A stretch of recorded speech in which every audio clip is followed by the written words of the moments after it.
Oh, what a day! What a lovely day!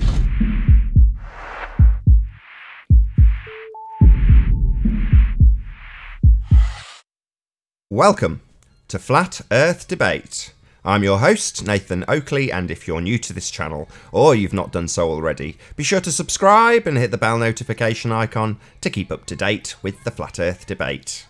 If you would like to support this channel, there is a super chat that runs alongside each of these shows while they're live, and there's also a PayPal link in the info box below the video once it's rendered. But most importantly, if you would like to join the discussion, simply mute the page you are currently watching, then click the link in the info box below this video to join the panel and express your views on the shape of the Earth. If you do join, please don't swear. If you do, you'll be ejected, and if you are, please don't try to rejoin the stream using sock accounts. You'll be warmly welcome back on the next stream. Please also share the show. Sharing the show obviously increases the live audience, but this in turn increases the chances of a more diverse panel. So please share the show. And one last time, if you're new to the channel or you've not done so already, be sure to subscribe and hit the bell notification icon to keep up to date with the Flat Earth Debate. Now we are joined by Travis, Ranty and Mark. How are you all doing? We're doing well, thank you. And yourself? I'm very well. How are you doing? I'm always hesitant to blow the horn because people are going to wonder why I'm honking at them. That's okay. It doesn't affect the hangout. No, I know, but it's always, I'm just looking around thinking, am I going to make these people nervous because I'm a truck blowing my horn and they might think I'm trying to get their attention. Yeah, like I say, it affects us rather. I'm just being ludicrously selfish just for the sake of humour. I know. Yeah. As Ranty disappeared, I haven't heard a word from him. Yep. It means I might get through housekeeping without having to clarify a few of the terms. Let's see if we can do it before he gets back from his brew. Any signs of curvature? No curve. Not on my side. Axial rotation? A simple no. Travis? Any signs of axial rotation, Travis? Nope. What about a pressurized system next to a vacuum? Have either of you gentlemen had any signs of that? No.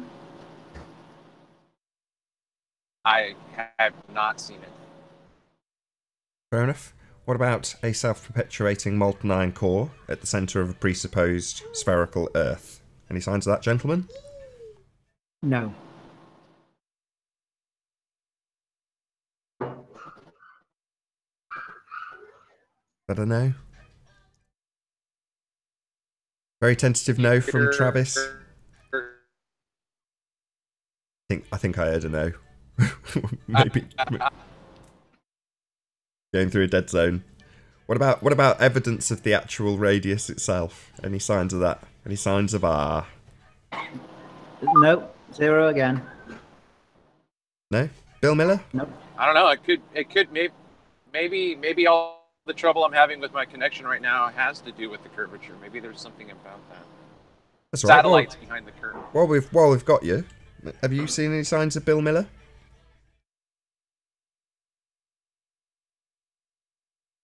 No Bill Miller. I think that's pretty much it. Did I cover gravity? Maybe. Sorry, you broke up then. What did you say? Did I cover gravity? Any signs of gravity? No, you're breaking up again. Me? Really? Were you back again? Let's try that. Is that any better? Yeah, I can hear you now, yeah. Ooh, hopefully the whole show hasn't been terrible sound. I haven't been paying attention to the chat. Yeah, I don't know because I could hear nothing for the past like minute plus, and I thought it was just my connection. No, I thought you said gravity, but you broke up. I'm not too sure. Yeah, any signs of gravity? No, you broke up again. Really?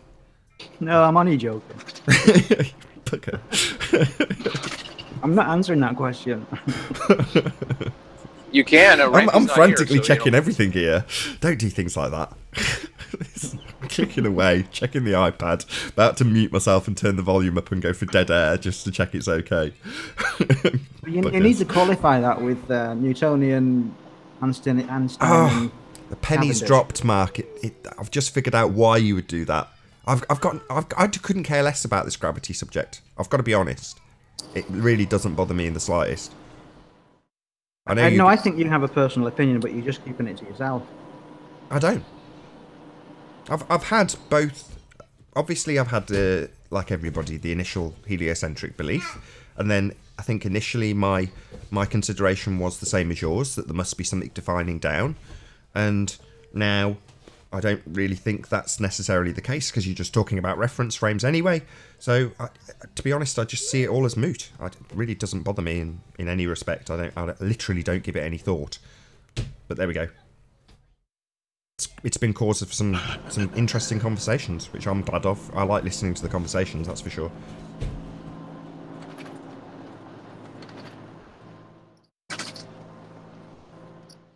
I would have liked to have heard Mark engage with Rumpus yesterday, because Rumpus gave a reference to gravity in the same way that Mark has, I believe. Yeah, I would talk to Rumpus on a one-to-one.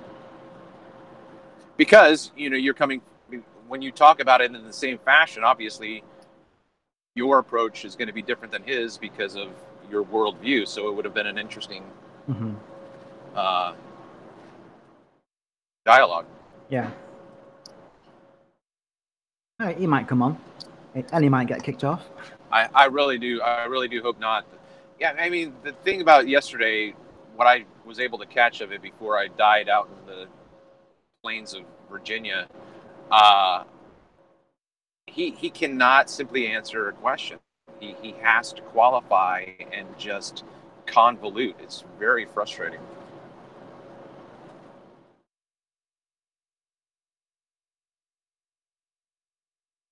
I have to give a big shout out to Beyond the Imaginary Curve last night. Gav. Yeah, that was a great.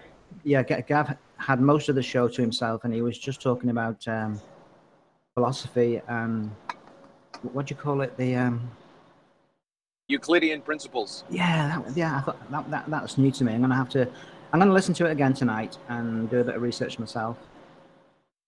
Yeah, they had a longer hangout a couple months ago that was very, very rich in that same kind of discussion. It was very good. Yeah. Did you hear it, Nathan? No.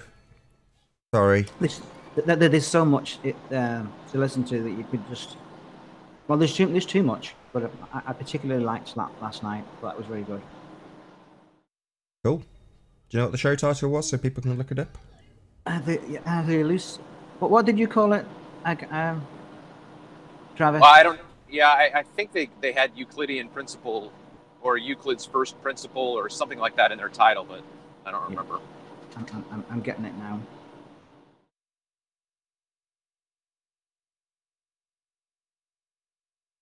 Just means that if somebody wants to go and reference what you're talking about, if they know the title, they can just do it with a quick YouTube search. What justified Euclid's first principles? That's what it's called. What justified Euclid's first principles? Yeah, cool. And Euclid is spelled E-U-C-L-I-D.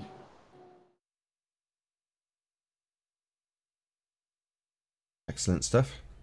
You guys gonna give me a précis of what was said? Because I didn't watch, like I say.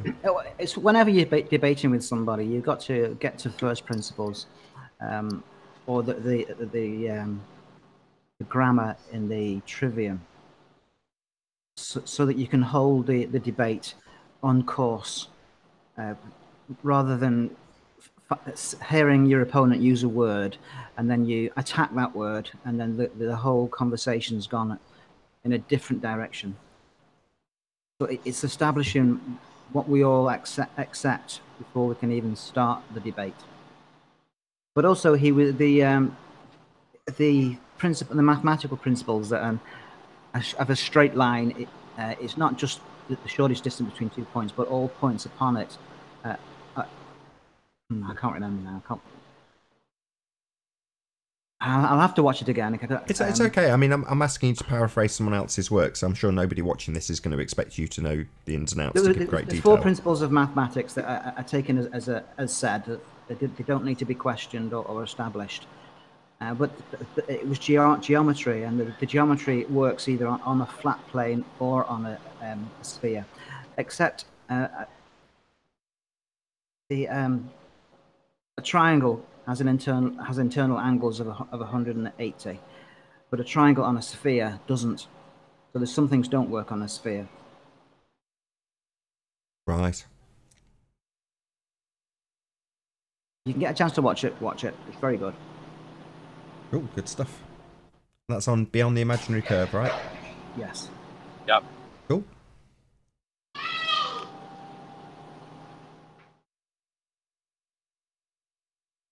We got Ranty back yet? He's been gone an awful long time. Starting to get worried about him. Does he have something to present? Yeah, he's always got something to present as Ranty. We were just chatting offline before the show started about just his ordering of his camera and things and various observations that he's been doing. He's very excited, as you can imagine. I'm looking forward to what he produces with that camera, I really am.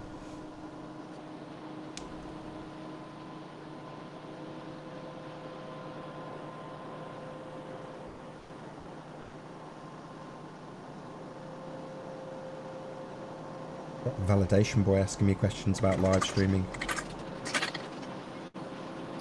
Interesting. I can't hear anything right now. Really?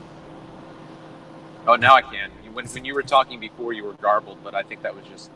I don't know if I've got some sort of mic issue. It's the second time Mark's had said that as well. Yeah, but I'm saying to you, I'm going through Virginia, and this is always a touchy area. It's getting close to Alexandria. It's always a pocket of craziness.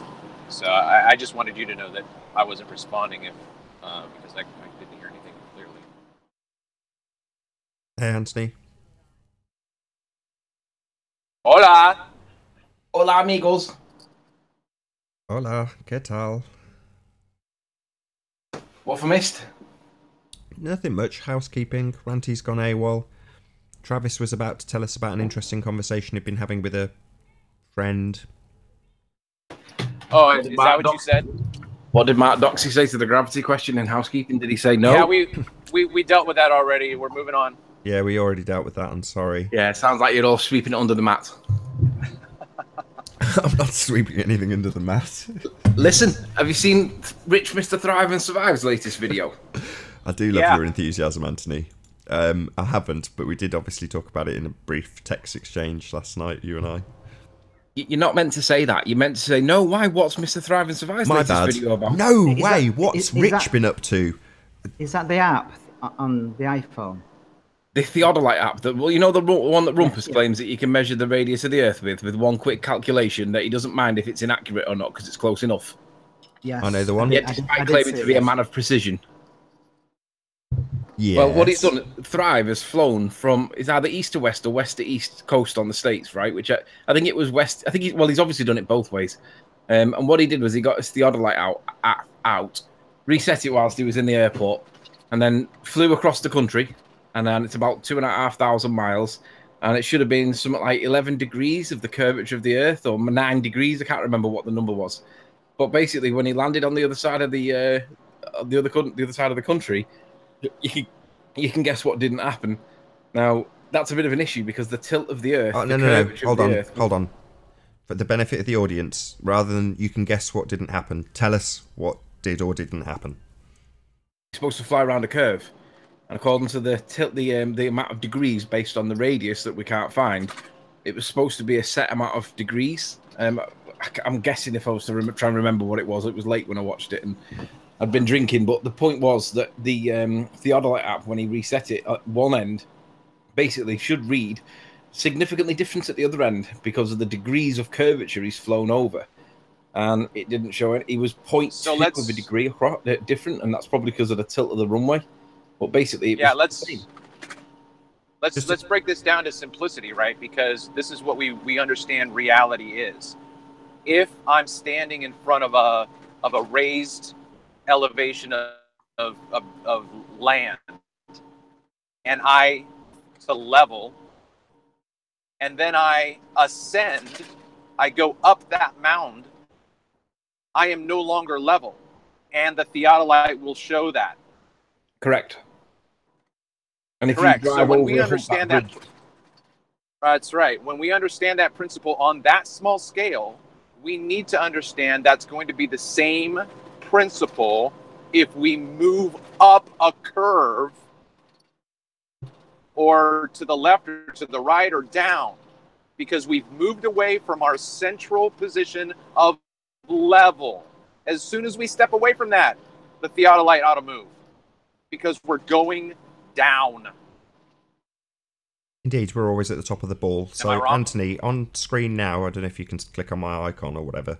I've got, I think it's actually a shot you took with your Theodolite app as opposed to mine. But we've obviously got this 1.2 degrees, which is nigh on perfectly level.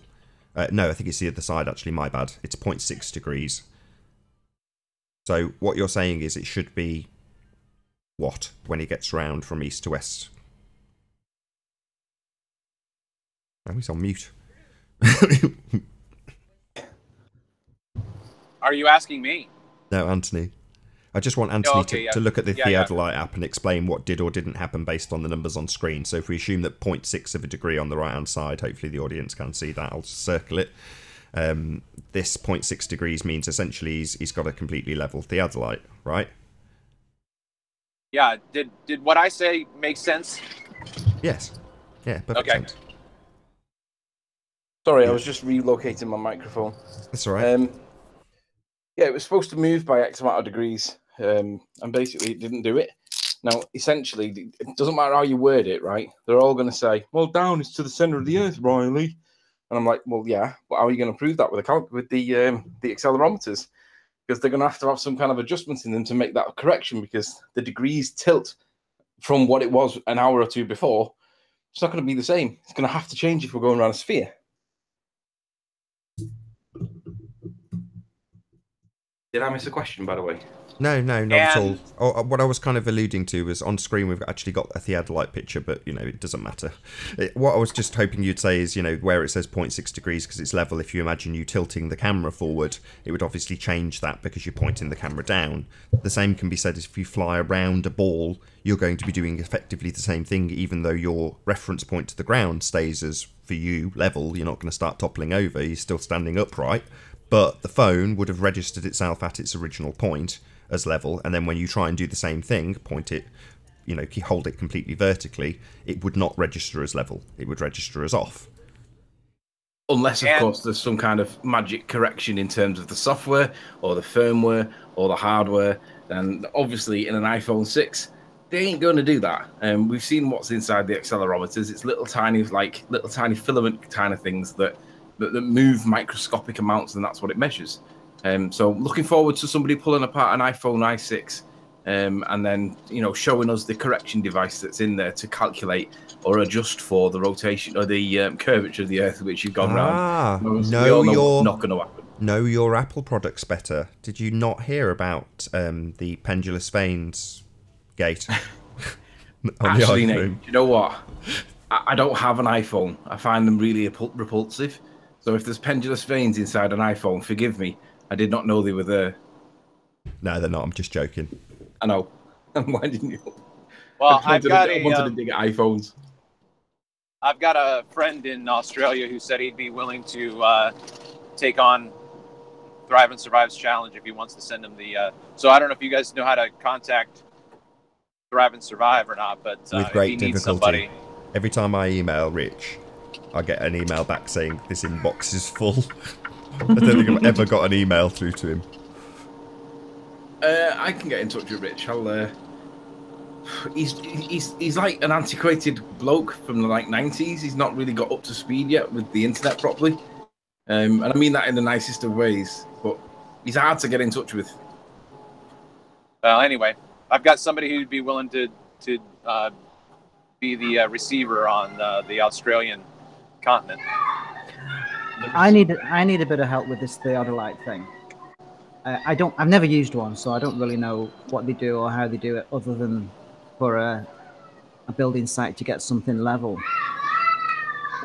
What they do, Mark, is they tell you that there's a force there, and it gives you a 0 reading, but you got to imagine that there's one there, and then you can tell people that there is one. That's how it works.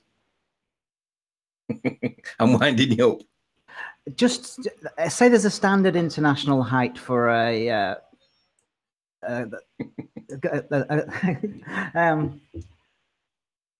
rugby H. You know, the goals on a rugby, the H, and the cross beam. There's a standard international height for that.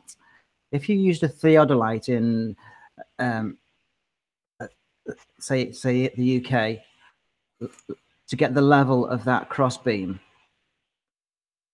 and then you take your theodolite to Australia and find another rugby ground, would the theodolite still be pointing at that without making any adjustments?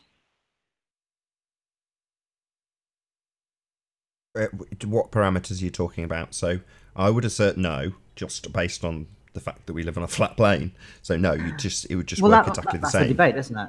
Well, yeah, but the globers would assert that as you're travelling from one place to another, you're travelling around the sphere of the Earth, and therefore the reference frame of that phone changes. Therefore, when you point it level or at the horizon or at your goalposts, there is a caveat that would go along with that, but I'm not going to bother with the perspective caveat. Regardless, there's going to be a change in that number on the Theodolite app when you point it forward or have it perfect. I wasn't talking about the app, I was actually talking about a proper Theodolite with a little bubble to get the equipment level.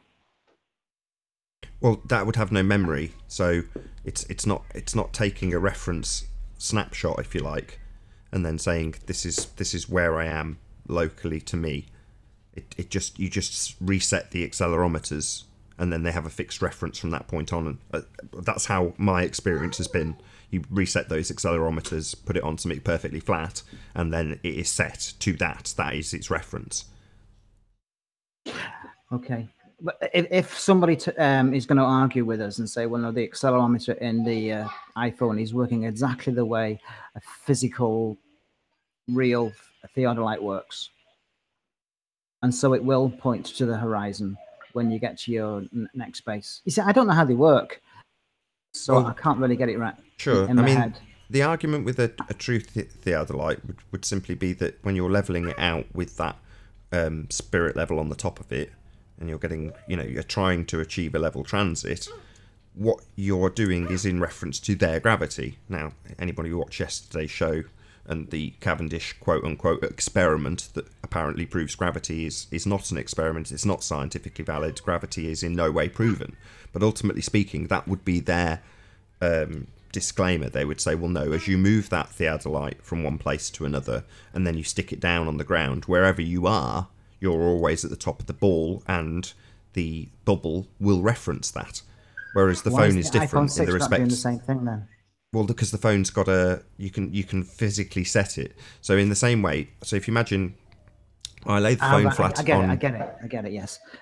But I'll just explain it anyway, just for the audience's benefit. So I lay the phone flat and I reset the accelerometers, and they then have a fixed reference. And then I pick up the phone, and instead of it being flat on the floor, horizontal, I hold it vertical. It would immediately register that and show 90 degrees on the app. Well, likewise, if you travelled down a hill and you were tipping your feet forward and slightly pointing forward and kept the phone rigid towards yourself, in other words, referencing you would show that degree changed because you're on a hill and you're pointing the phone slightly down now. Well, that effect would be the same as if you went round the curve of the Earth. In other words, when you got to the other side or to your destination, if it was a significant difference, it would just register that as though you were tipping the phone down at your prior location because you've gone around the curve of the Earth. The outcome being, and I have seen Phuket Word Nick do exactly that, so I will watch Rich Thrive and Survive's version of the same thing, but that's exactly what happens. You get to the destination and it's referencing the exact same flat plane as when you took off. There's no difference. Naughty Travis had opened your gate then as well. Just at the crucial time when the point came. Yeah. Do you want to say that last two sentences again? I'm saying that. Well, I'll sure.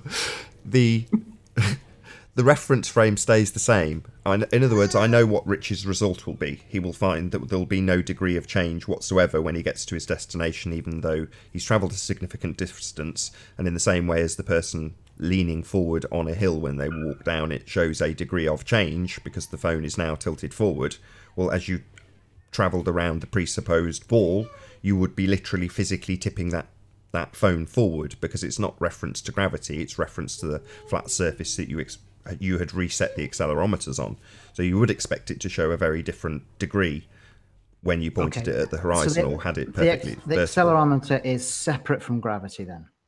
Yes, it's just reference to whatever you reset it to. So in the case of Nick Fouquet Word, he just set it on the like laser level sharp floor of the airport, which was perfectly flat, and then just reset the accelerometers. Now you could argue it's one fraction of 1 degree out, and I wouldn't care, because ultimately speaking, if you're going some significant distance around the curve of the Earth, it's going to register that, and it didn't. And so the heavyweight ballers, have they made a reply to this yet? That's a good question. I have no idea what the rebuttal is. Yeah. Okay. We'll have to wait and see for it then, won't we? Indeedy. But it's not the first time it's been done. Like No, I remember Fouquet doing it about a year ago. Right. He set something up at the airport, turned his phone off, and then switched it back on again a few thousand miles away, and it registered as a flat plane. It couldn't have done what it did on a curve.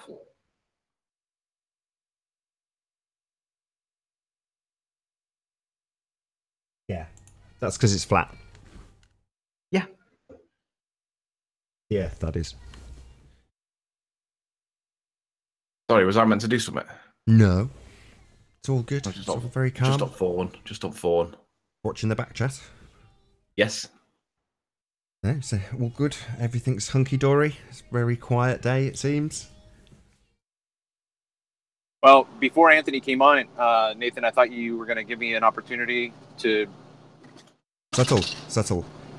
You had mentioned something about a friend you were talking about, that you were having a bit of a discord with. Maybe you could enlighten the audience, Travis. Is that possible? Yeah, so Russian Vids has a video that DITRH mirrored about the eclipse proving or disproving the globe. And so he had a video of an eclipse footage from December 2011, and he didn't show it, but he said that the sun had risen above the horizon. The moon was probably about 40 degrees in the sky, and the eclipse was from the top down. So you've got a top-down eclipse, you've got both lights in the sky, and when I shared this with my friend, he said, well, yeah, that's exactly what you would expect, because the sun is in the southern hemisphere, and it's winter, and when the sun comes up over the horizon, the shadow is going to, that's exactly what you would expect. And I just am sitting there thinking, I don't know how to, I know what's wrong with what we're talking about, but I just couldn't get around how to explain to him. So I was just wondering if we could discuss that if there was nothing else going on. You should have done it. You would just tell him how much of a moron he is and just beat it into him. Yeah, I know. But he does that to me. See, that the problem is that that's the way he treats me, and so I'm not going to do that because I would just be retaliating, and I don't think it would be helpful. But does he understand fundamentally how a lunar eclipse is supposed to work? Oh yeah, he's more than demonstrated his opinion that he knows more about it than I do. So yes, he knows how eclipses work, and yeah, I mean, so what? Yeah. So he should just recognise instantly that shouldn't work then, that the Earth isn't getting in the way, as is necessitated by the heliocentric version of what an eclipse is. He should recognise that instantly, no? I would like to think so, but then he gaslights and says, that's exactly what we should expect on a globe. He says the exact same thing that we would. And that's what I said to him. I said, okay, look, I'm going to treat this video in terms of reality. I'm on a flat plane. I'm looking at the moon. The sun is above the horizon. What I see is what I see. I'm seeing reality. What you have to do is you have to turn the Earth upside down in order to change the position of the moon so that you have the sun eclipsing the moon from the top down, but we're really not top down. We're really bottom up because you have to invert the universe to get it to go the way you want. And he's like, yeah, that's what we would expect. That's the world we live in. And I just sit there and think, I just don't know what else to say. Oh, so in other words, what you did was you explained all the flaws, and he went, yes, that's exactly what we expect. Correct. That's right. Yeah, that's exactly it. Yeah. Yes, what's the problem? You've just explained dozens of flaws to me. Yes, that's as the world should be. Totally indecipherable and that's a nonsensical. great way of saying it. I like a nonsensical world. That's what I expect. Non sequitur would be a better word. It doesn't make logical sense. If you're saying that the Earth is the thing causing the shadow on the moon, and it's because it is between the light source, the sun, and the moon itself, now that, by virtue of the distances, makes sod all sense to begin with, but let's ignore that bit. You don't end up with the light getting obscured from top down. That doesn't happen. That's impossible, right? It's the other way around. It should come from bottom up. Bottom up, yeah. So it makes sod all sense, but heliocentrists everywhere will say, no, that makes total sense. Because... Gravity! Probably gravity. Gravitational shadow lens warping. I've got a snip somewhere of Red's rhetoric saying, gravity has nothing to do with the shape of the Earth. It's such a great line, but I can't find it. But I wish I could find it easily, because it's one that you can just play over and over and over again. It's brilliant. Maybe it's on the soundboard. Have you ever seen those? For Red's rhetoric? Yeah, there's various different soundboards out there that people have put together. With quotes. No, I've not seen. I've seen one or two. I've seen the Rumpus one. Yeah, the Red's rhetoric one's got all sorts on it. I think it's one of the bigger ones. So Rancy's AFK. Yeah, I'm looking for. Oh, that's what I was going to say. So Rich's Thrive and Survive. His video about flying across the states, right? The thing is, right, it supports the gyroscopes. The mechanical gyroscopes do the exact same thing. The fiber optic ones, the ring laser gyros do something different, but the mechanical ones are doing the exact same thing. They support each other. The difference between the fog and the fiber optic, the ring laser gyros, is that they're basically measuring light. So it's a little bit different with how they're set up, and there's an argument over what are they actually observing. But the gyroscopes in planes should do the same thing, and a gyroscope in a plane that's not the one that's the pilot uses should do the same thing. And of course, it's not going to do. But they all ignore that, and they'll push it that it's I don't know, calculated or adjusted for gravity in some nonsense way. But what we need to do is collate all of these evidences, because this is a really simple one that's so fantastic. And I'm surprised nobody's thought of it before now. So shout out to Rumpus for claiming that the Theodolite can measure the flatness of the Earth, because it certainly seems to do that. So it isn't really the Theodolite issue that we're talking about the same thing that D. Marble did with his spirit level when he took it on the plane. It's the same principle. No, it's not. Okay. Well, the problem with the... Sorry, D. Marble. Daryl's a great guy. But when I explained to Mark about if you took an actual Theodolite from one location to another, that bubble is referencing, in their bullshit pseudoscience world of Cavendish gravity. So therefore, it's going to self-correct to the central reference point of the centre of a presupposed spherical Earth if you move it. The difference with the phone is you're setting it to a fixed reference. You're setting the accelerometers. So it's not being pulled to the centre of Earth with a pseudoscience force of gravity to self-correct as it gets around to the other side. It's just referencing where it is.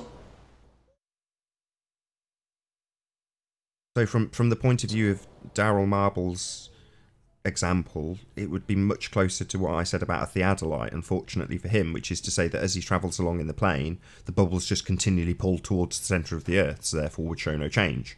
And then, you know, Globe Head would come along and go, ha ha, globe and gravity all in one, proven. Because we see nothing, which is exactly what we'd expect. You go, all right, okay. But with the phone, it's different.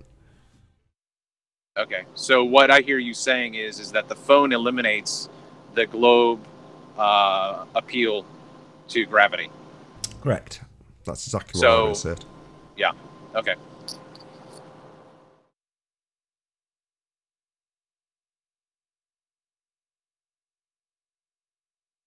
Let's have a quick read through the chat, see if somebody's addressing this from the globe side.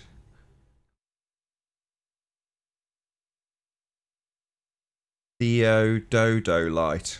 Come on, Pete, that's a stretch.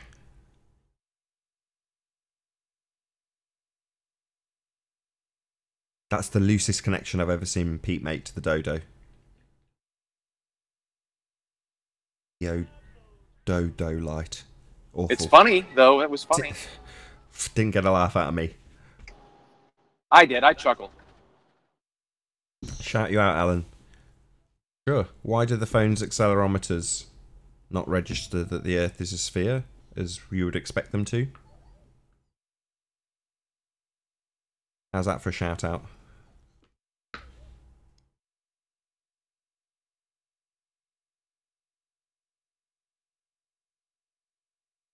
What did I miss? Not a lot, Ranty. Say hello. You haven't actually said hello on this show yet. People don't actually maybe trust that you're here. I will put the cam on in case you deliberately don't say anything. Hello. Hello. I nipped out to go and grab a butty dinner and I got a puncture on my car. So No way. I had to change the tyre, yeah. So you've been signed in not listening to any of that? No. Oh, that's such a shame. My pie's cold now, so... All that praise about you and you've missed it all. Literally, we've spent half the show just praising you and nothing else. Oh, well. Oh, really? Okay, I'll have to listen to it back then. Definitely. Listen very closely.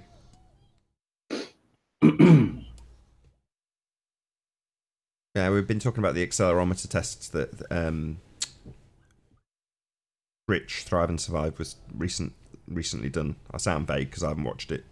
Similar to what Phuket Word did about a year ago. Do you remember when he set the phone down on the airport floor? Yeah. Reset his accelerometers and then took off. Don't know where he travelled from or to. It's too long ago. But some significant distance. And then when he checked the app at the end of the journey, it was exactly as it was when he took off. Yeah, I think he went to Ireland. Oh, is that right? Yeah. Oh, right. From Phuket? Mm-hmm. You think he went to what? I think he landed in Ireland. Who? Okay. Ireland. Well, that's a hell of a distance. Hmm. Who are you talking about? Phuket Word from a year ago. Sorry, I should really talk about Riches, but I haven't watched it. No, talk about D Marble's laser test. Yeah, 10-mile laser test. Yeah. What a beauty that is. Yeah. But refraction again, boys. You're going to have to prove it's A, bending, and B, round a curve. Well, I'll tell you what, it doesn't look like it's bending. And not only that, you can see the laser from the side. It looks pretty straight to me. There's no 32-foot curve there.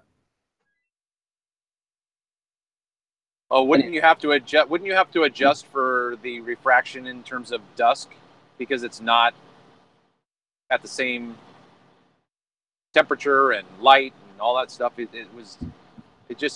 can't be the same. You can't have a uniform application of refraction in any temperature, altitude, humidity, all that stuff.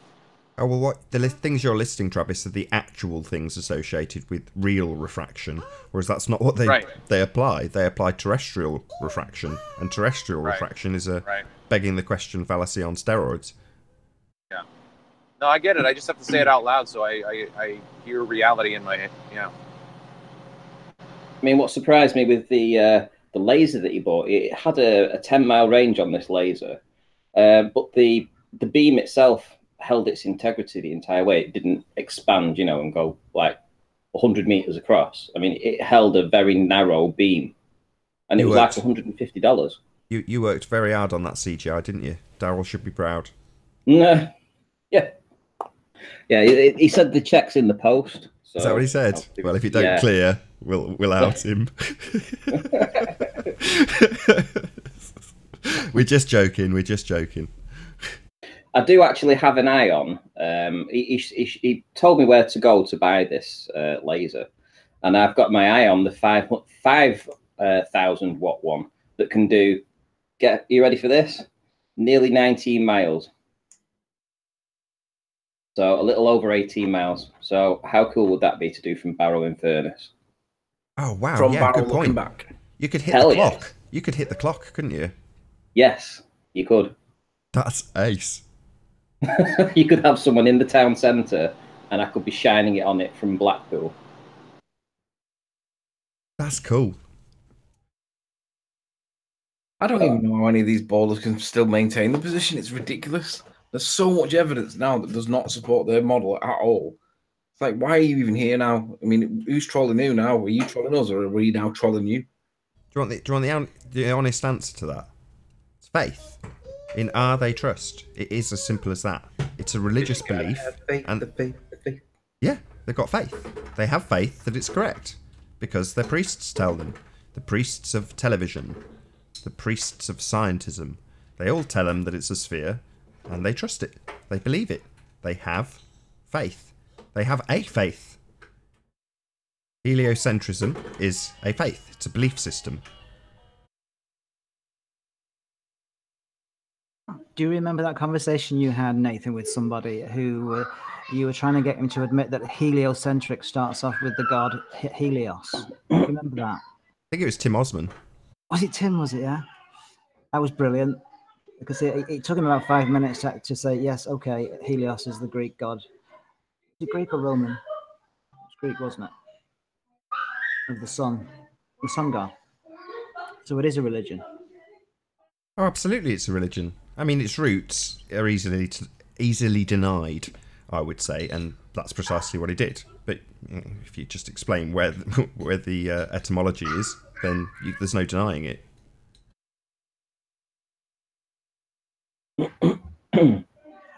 And it's such a hard one for them to swallow because they would claim they are atheists. And to say that you have a ball religion, it's so below the belt, isn't it? I mean, how did they actually think that they're standing on a ball travelling at 1,000 miles an hour? I mean, come on, spinning around. How can they actually think that? Faith. You do just take it on faith. Like we keep saying, there's no physical experience of any of these things. So you take it on faith that you are spinning at 1,000 miles an hour because somebody tells you that you are, not because you experience it in any way, shape or form. So I just posted in the Google chat a link that is on my Facebook page. And if you watch this video, we don't have to watch it right now, but if you watch it, this guy is talking about the power of the laser, and he makes a statement that is, they tested it over water. I think it was either 5 or 9 miles or something like that. But what he says, if you're not thinking about it as a flat earther, you're not going to pick up on it. But if you think about it as a flat earther, he's proving flat Earth. But he's pushing the product itself, and he's pretty interesting. Yeah, it sounds similar to when they do the I've forgotten what they call them now, the transmissions that they do over massive distances. I don't think it's RF transmissions. I can't remember. They're just sending packets of data via transmitters, basically. It was you that brought this up last time, Anthony. What are you talking? Are you on about the microwave data transmissions? That's the one. Microwave data transmissions. Correct. And they're doing vast distances. Yeah, doing huge distances, and it's like, well, there should be, unless it's going through the water, the bulge that we talk about, it's not a sphere. It reminds me, or that reminded me of one of the first interviews I did with a very nice lady named Robin Poe, who I still think makes videos now and again. But Robin Poe, who's ex-military, would set up transmission towers, and she'd have to follow the book. You know, that's what they do. And in one instance, she was trying to get a relay linked up, and coincidentally, the relays fit nicely with the, the spherical idea of Earth. And she couldn't get this relay to link, and what she did was she just pointed the transceiver to the source, which was about, I think she said it was 100, I can't remember if it's 140 or 114, one or the other, miles away. just a vast distance, and instantly got a signal. So she sort of radios in, and great, I've got a signal, it's all working. And then she documents what she's done, and very quickly lots of important people turn up, and she's told in no uncertain terms, take it down. And her person in charge, I can't remember what rank, said, I don't like it. And she was like, what do you mean you don't like it? It works. I don't like it. Take it down. It's not by the book. And yeah, like I say, check it out. It's the interview is called Flat Earth UK or Flat Earth United Kingdom or Flat Earth United. I can't remember what I titled it, but one of those. I think it's Flat Earth UK with Robin Poe. But yeah, she basically details exactly that. The process that she went through trying to get these relays to work because of interference from things in the way, physical things, trees and such, you know, pointing it back to the source.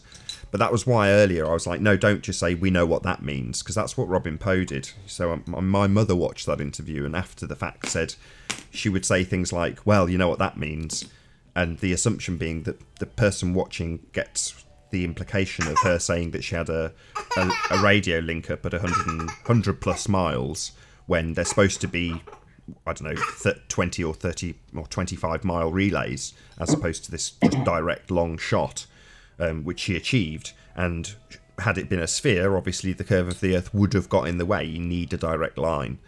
And that's exactly what she achieved over a distance that would absolutely debunk the globe. But at the time, she didn't give it any consideration, like a lot of people, like me, when I was travelling over the flat plane as a rep. You know, I'm thinking, I wish I could get higher to see curve. At the time, she was saying, great, I've done a good job, I've got the relay. I don't need the relay, I can do it direct. She's not thinking, this debunks the sphere, like most people don't. How far did she get with this microwave? It wasn't microwave, it was actual radio, but I'll have a look. I'll look it up now. Hopefully I can get to the video quickly, because I'm sure I put it in the title. And did she account for Magnus effect as well, did she? That I don't know. I wasn't aware of the Magnus effect at the time, so I didn't ask her that question.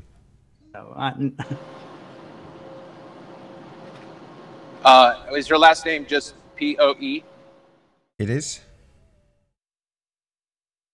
Here we go. 115 mile radio shot. It's Flat Earth UK 7 with Robin Poe. 115 mile radio shot proves Earth is flat. Can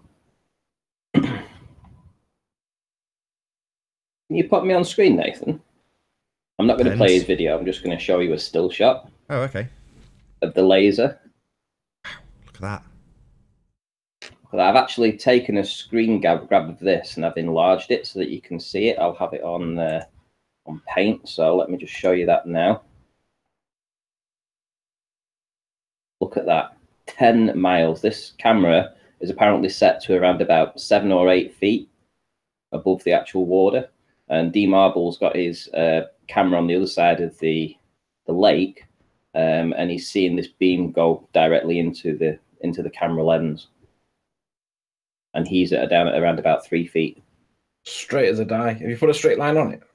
I haven't put a straight line on it, no. Oh, hang on. Don't want to do that. We don't even need to put a straight line on it. Where's the 32 feet of curve? Or 36 feet of curve. And none of it should be seen. None of it should be seen. Go with the bottom line. It's more defined.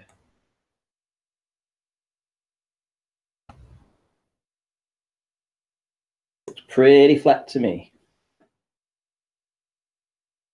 Look at that. And that was with this laser that will do the 10-mile distance. So if anybody hasn't seen it yet, yeah, but it's not flat. So, sorry, just go back, put it back on. Right. So what's it actually doing? It's going down at an angle. So credit where credit's due to Arwin when he was talking about the slant. This is an excellent depiction of exactly that. So if you're saying he's 8 foot off the ground, was he said 8 foot? Is that right? He's 8 foot off. He's 8 foot. The laser. Yeah, and thingy's D Marble's down at 3 feet. So he is laser. Sorry, just let me get clarity. This laser's 8 foot off the ground, correct? Yes. Right. So between us and, let's just call it the horizon for simplicity's sake. In this photograph, I'm going to say forgive me if I'm not perfect, it doesn't matter. But I'm going to say that the horizon is at the midpoint of the photograph. Would you agree? Yeah. Right, so you have got, in the bottom half of this photograph, 8 foot represented in the bottom half. An elevation between the ground and the point where the horizon or the laser's pointing at the horizon. That's 8 foot in elevation. Yeah. Above that line, you've got almost an infinitesimally more, if that's even a word, you've got massive amount more angle to the stuff above that line. Does that make sense? Yeah. So you've got a very, very, very limited viewing angle to the bottom section below that midpoint. Whereas you've got an enormous viewing angle to whatever, I assume that's land in the background, so I'm just going to move my mouse over it. So presumably that's not 8 foot. Do you know what I'm getting at? Whereas this is. Yeah. So it's disproportionate. And these types of viewing angles, your angle of attack, your actual viewing angle itself, none of this is considered by globeheads when they make calculations for long distance observations and then put them into a calculation. It's completely and utterly ignored. You know, it takes it out of first person and puts it into an orthographic view so that you can remove any of these aspects from it and just calculate out actual sizes. But it's nice to see a photograph like this where someone can really say, well, when they tell us about looking at 90 degrees, they make it out like on a flat plane. We should get out of this laser a straight line, you know, what looks like a straight line on the picture in reference to the only other straight line that's leveled. But it's not. It's pointing down, isn't it? It's going on a downward slope. This is, yeah, well, it has to be because it's pointing down anyway to demarble, but I understand what you're saying. Yeah, it's what we're seeing is perspective. That's Yes. the line of sight to something on the bottom. Yeah? Yeah. But equally, this bottom section, which, you know, I'm drawing a line now for the audience, that represents 8 foot. It's nothing. But this is why you got your shots, and, you know, I'll take a little bit of credit because I did suggest it to you, but, you know, when you got in your little ditch and you pointed the camera right up, and suddenly you've increased the viewing angle to the stuff at the bottom, and you get to see it, even from an inch below ground level, which is phenomenal. You know, it just beggars belief, some of those shots you got. But kudos, D-Marble, mate, wow. What is it? I was going to show you. So that was that. This is the company that he's gone with, and obviously you got 5,000 megawatt lasers, 3,000 megawatt lasers. He used a 3,000 megawatt one, but they do have a 5,000 one that can do 18.64 miles, and the radius of the beam, the divergence, only goes to 2.5 meters over that distance. 2.5 meters is how big it would be at 18.5 miles. Yeah. So in other words, you could literally. What colours? Can you get a choice of colour? It doesn't matter, sure, but whatever colour, what colour would it be? Let's just say it's the same. I don't even know what colour Blue laser. Blue laser. So in other words, you could make. I would imagine that the clock face is about that. Is it going to be 2.5 meters? Maybe it's not quite that big, but you could certainly make the entire clock face blue. Yes. Yes, I could. And the entire clock face is below the curve of the Earth. Am I right? Am I correct? Yep. So therefore, if you can light that clock face and make it blue, you prove that you've got a direct line of sight to it. Yes. Nathan. Yes. Do you remember when I was last on the show and I was picking up and then I dropped? Yeah, because you had a poor connection. Yeah.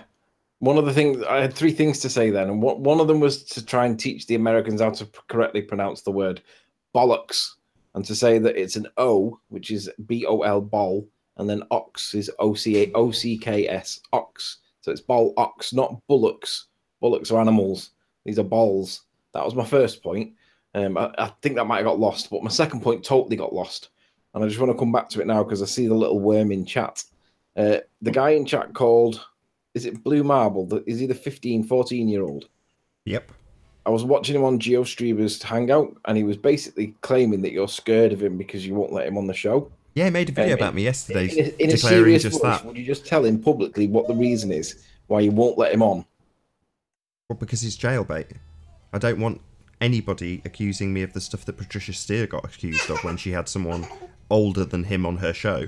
You know, she got attacked for having essentially a child, which is what he is, on the show. And when she did it initially, you know, she thought nothing of it. Seemed perfectly fine to have somebody of that age. They're mature enough to discuss these topics, you would think. But then she got ridiculed. So I don't want that, basically. And it's easy enough to say goodbye, come back when your voice breaks, not interested.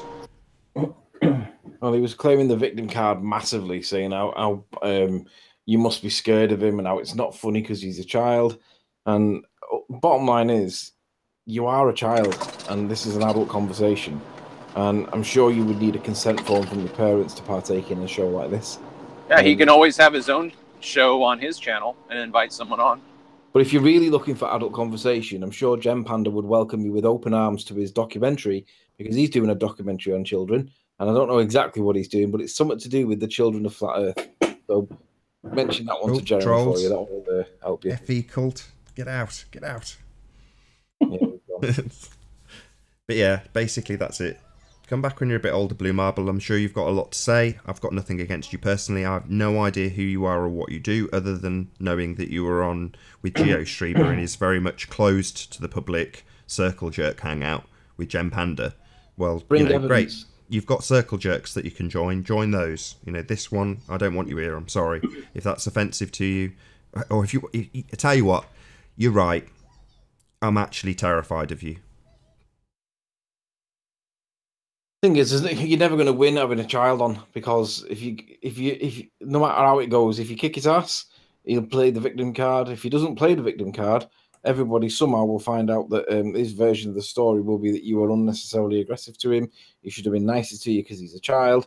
Blah de blah de blah. Bottom line is, it is an adult conversation, and it gets heated. And really, I don't know. It's just not the right time for you yet, dude. Yeah, I mean, if you want to save face, like I say, it's because I'm terrified. There you go. If that's what you want me to say, there you go. You can have your way. I've been 14 too. I would want that if I was in your position. So you can tell the world it's because I'm absolutely petrified of you. Okay. Karen B says, don't feel too bad. We banned him too. Banned for being a minor. Am I still displaying, Nath? Yeah. You weren't, but if, you can be. All right, okay. Yeah, I was talking with P900 Coolpix yesterday, and she asked me if I would mention it on your show, but she actually has done a GoFundMe too to try and get a P1000. Now, she does an awful lot of work looking at the Isle of Man from Blackpool, which you shouldn't get to see. So this is her channel, P900 Coolpix. If you want to go over there and have a look, and you think that you could help support her to try and get a P1000. The key point with her is that she's not going to sabotage her P900. She's going to gift it to somebody. She is. Two people will benefit from it. You'll have P900 with the new camera, and then you'll have somebody that gains a camera completely free, and basically get me a pass me down. That's a really good call, a really good reason to donate. It is. I would say. Sorry to interrupt. So from her video, if you just click on show more. Yep. Scroll down a bit. You know what? I just realized real quick. Hold on. Sorry, Travis. Hold on. Can you just click the GoFundMe link, please? Yeah, sure. And then can you cut it from your browser and stick it in the Hangout chat? Yeah. To the mind of God for the super chat. Much obliged. I'll put it in the side chat there. Yeah, please. I'll as soon as you post it, I'll steal it and then I'll stick it in the. Okay. So she's had £120 donated so far. I'm not sure how long. Oh, it's been in 3 days, but she hasn't really promoted it. But anybody that actually does make a donation gets a chance to win the P900 from her. So it'll all go into a raffle. Yeah, Anthony mentioned that to me. So if you're watching this, Sandra, first things first. Just hopefully you'll take my advice. Move the link to the top of the info box so you don't have to click view more, so it's the first thing that you see. I will stick it on Facebook and stuff as well for you. But yeah, good luck with your campaign. Hopefully it gets you at least close to your target, if not all of it. Oh, also I've done a Facebook group Hold on, I wanted what? Sorry, wanted one other thing. Just go back to Sandra's channel. Right, sorry. Can you click on share? No. Sorry, if I click on share. Yeah, and then just copy the link and again post it in the Hangout. So, right, how many people are watching? Let's have a look. Copy. 200 plus people, right. Sandra, if you go back to her channel once you've done that. Yeah. Okay. Sandra has got, well, I'll be able to look now, 929 viewers, right? So she's 70 shy of 1,000. So god damn it, if there's 200 people in this Hangout right now, if she doesn't get to 1,000 by the end of the next show, I'm just going to throw a massive hissy fit because Sandra's an excellent videographer. Look at this shot, just epic. Anyway, everybody should be subscribed to P900 Cool Pics. If you're not, you're a wrong'un. Go and subscribe right now to Sandra. And indeed hit her what's-in-my-call-it fund as well. Sorry, Ranty, you've set up a Facebook page. Sorry to cut you off. Sorry, I did too, yeah. And also it's a group, so it's for sort of like networking. So this is my Ranty Flat Earth page. And I think you can find me by Ranty Flat Earth UK. So that will be how you'll find me. And I've also done a group as well, so it's called Rants Flat Earth Group, and it already has how many members? It has quite a lot already. Let's see, 44 already. That's not bad in 24 hours. If anybody wants to join, you can find me on there. Just before we round out for the hour, I'm just going to leave on a question.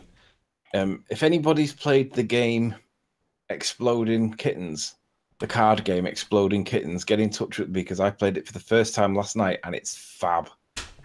So anyone knows anything about the Exploding Kittens card game, give me a shout. Seriously? You're going to round it out on that? Yeah. Exploding Kittens? It's well worth it. I'm not going to explain it. I'm not even going to let you get it in again. So with that, I'm going to say first and foremost a huge, massive, enormous thank you to all of the live audience for tuning in and hopefully sharing this debate. And of course, a massive thank you to all of the debating panel for making this debate possible. Be sure to subscribe to Sandra, Cool900P, P900, I can never get her name right, P900 Cool Pics, which is Sandra's channel, which was up a moment ago. I've posted links in the chat. So hit that subscribe button in the 10-minute break and I'll see you all in the next video. Oh, what a day! What a lovely day!